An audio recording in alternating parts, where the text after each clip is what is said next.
Hello, this is Elliott, Osteopath at the Revitalize Clinic, and this is my colleague Charlotte, Osteopath at the Revitalize Clinic.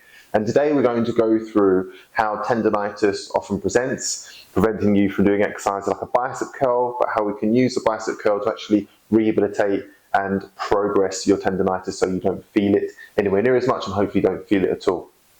So when it comes to the tendons of the forearm, when we're talking about it affecting the biceps curl, often we're going to be talking about the inside of the forearm. But the thing is that we can change the load on the inside of the forearm dependent on where the thumb is facing. So often when the thumb is facing up, we don't feel tendonitis in the forearm as much in comparison to if it's facing out.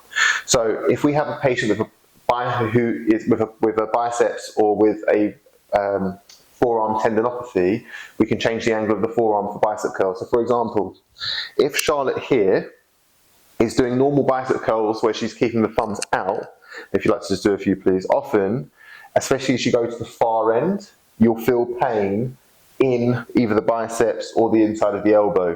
Now there's a couple of things we can do here. One, we just don't go down as far. So if Charlotte goes up, goes down until she feels my hand and then comes up. So here we're creating a false end range. So that could be the equivalent of just having a barbell underneath the hands or a block underneath the hands to stop it going down as far. That then breaks the inertia. Or what we can do is just turn the thumbs up and do the same movements. This is a hammer curl.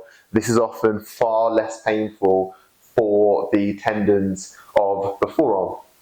The other thing that we can do is change the strength curve. So make it harder at the top and easier at the bottom. It's really easy to do this. We just lean forward. So now if Charlotte bends forward, pops her chest in the air, so similar to a deadlift position, and now either position might now feel quite comfortable. That's a normal supinated bicep curl or more of a pronated hammer curl.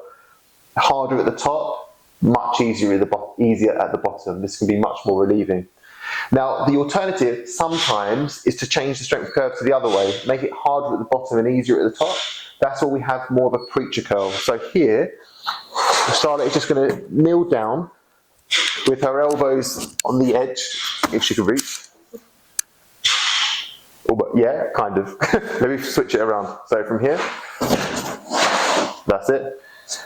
So from here, Charlotte will take the weight from this position nicely, although we would actually rather her elbows be right at the end.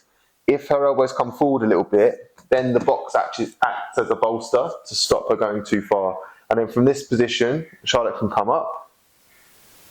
Easier at the top, as we go down, much harder at the bottom. So you can experiment supinated, pronated to create ease, and then get you back into being able to do bicep curls, but other exercises like core movements as well.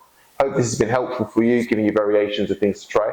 If you need any help going forward with pain or injuries, just contact us via our website, revitalizeclinic.co.uk, or via Facebook and Instagram. But ideally, just book in via our website. Thank you.